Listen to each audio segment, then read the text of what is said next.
સારા કામ માટે સમયની રાહ ન જુઓ। જિંદગીમાં જેના પર ક્યારેય 100% વિશ્વાસ મૂકી ન શકાય એવી કોઈ ચીજ હોય તો એ સમય છે। સમય ક્યારેય માણસના મનસૂબા ઉથલાવી દે એ કહી ન શકાય। આખી દુનિયા જાણે છે કે આપણું ધાર્યું કંઈ થતું નથી, છતાં આપણે ધારતા હોઈએ છીએ। બધા પાસે પોતાના પ્લાનિંગ્સ હોય છે। થોડાક શોર્ટ ટર્મ પ્લાનિંગ્સ હોય છે, થોડાક લોંગ ટર્મ પ્લાનિંગ્સ। સમયને આપણે વેચતા રહીએ છીએ અને સમય આપણને વેતરતો રહે છે। કરવું હોય છે કંઈક અને થઈ જાય છે કંઈક। આપણે ધાર્યું ન હોય અને કંઈક સારું થઈ જાય તો આપણને ચમત્કાર જેવું લાગે છે। આપણે ધાર્યું હોય અને ન થાય ત્યારે આપણે નસીબને દોષ દેવા સિવાય કંઈ કરી શકતા નથી। ઘણી વખત તો આપણને સમજાતું જ નથી કે આપણે જિંદગીને દોરીએ છીએ કે જિંદગી આપણને દોરે છે। સમયની એ ફિતરત છે કે એ આપણી સમજની બહાર હોય એવું જ એ કરતો રહે છે। ક્યારેક કંઈક એવું થાય છે જે આપણને નિરાશ કરી દે છે। ક્યારેક સમય પણ એવો ખેલ પાડે છે કે આપણને આખી કાયનાત આપણી ફેવરમાં હોય એવું લાગે। અમુક સમયે બધા જ પાસા સળવા પડતા હોય છે। રમત રમતમાં લીધેલું જોખમ પણ સિદ્ધ થઈ જાય છે। ક્યારેક ખૂબ વિચારીને તથા પૂરેપૂરી ગણતરી બાંધીને લીધેલા નિર્ણયમાં પણ થાપ ખવાઈ જાય છે। બધા જ બેસ્ટ ટાઈમની રાહ જોતા રહે છે। મારો પણ સમય આવશે, હું પણ આવું કરીશ। આમ જુઓ તો આ વસ્તુ જ માણસને જીવાડતી હોય છે।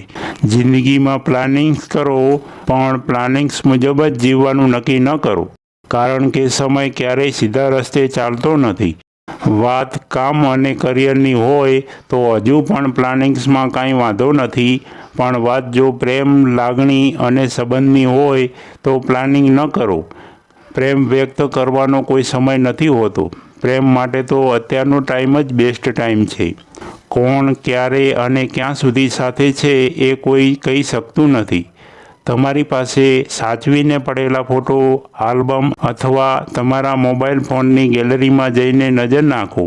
જે તસવીરો તમારી સામે છે એ વ્યક્તિ અત્યારે ક્યાં છે? તમે એને છેલ્લે ક્યારે મળ્યા હતા? શું વાત થઈ હતી? એ વખતે જે લાગણી હતી એ અત્યારે છે?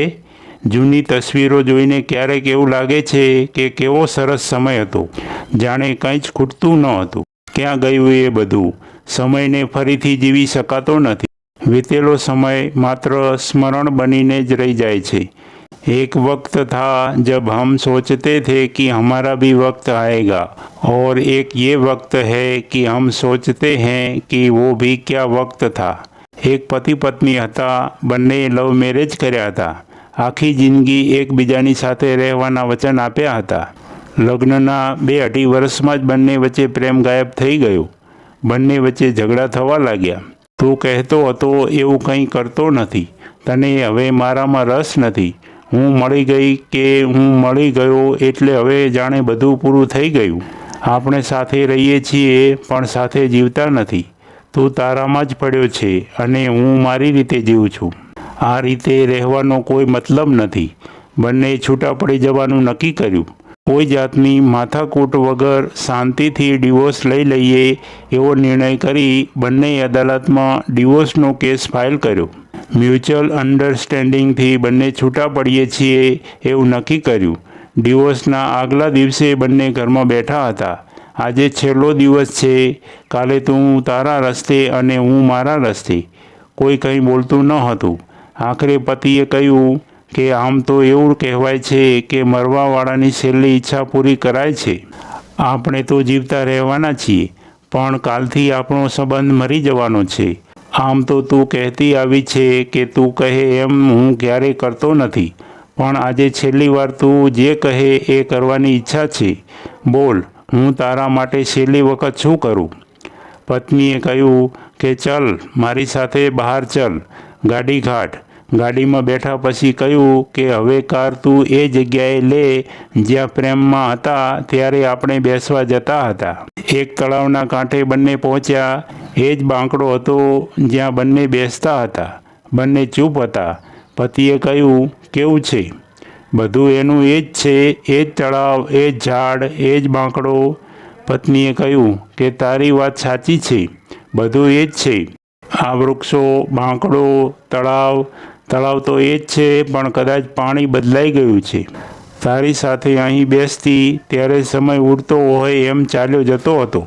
જુદા પડવાના સમયે એમ થતું કે બસ જવાનો સમય થઈ ગયો. આજે તું પણ એ જ છે અને હું પણ એ જ છું. સમય પૂરતો છે, પણ એ સમય નથી જે પહેલાં હતો. હું તો તને માત્ર એટલું જ કહેવા અહીં લાવી છું કે હવે પછી તારી જિંદગીમાં જે કોઈ આવે એને પૂરો પ્રેમ કરજે, એની સાથે જીવજે. તું બહુ વિચાર કરે છે, કેમ જીવવું, શું કરવું, ક્યારે કરવું, આમ થશે ત્યારે આમ કરીશ અને તેમ થશે ત્યારે તેમ કરીશ. જે ક્ષણ મળે એ જ જીવી લેજે.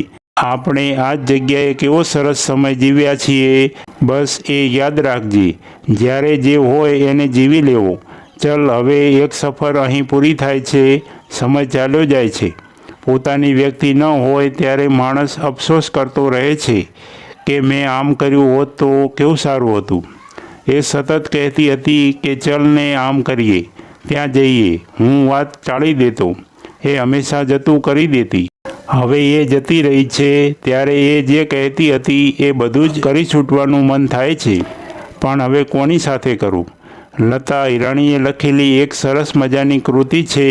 તેમણે લખ્યું છે, હું મૃત્યુ પામીશ અને તારા આંસુ વહેશે જેની મને ખબર નહીં પડે. તું અત્યારે જ થોડું રડને. હું મૃત્યુ પામીશ અને તું મારી કદર કરીશ જે હું સાંભળી નહીં શકું. તું એ બે શબ્દો હમણાં જ બોલને. હું મૃત્યુ પામીશ અને તું મારા દોષો ભૂલી જઈશ જે હું જાણી નહીં શકું. તું મને હમણાં જ માફ કરી દેને. હું મૃત્યુ પામીશ અને તું મને યાદ કરીશ જે હું અનુભવી નહીં શકું. તું મને અત્યારે જ યાદ કરને.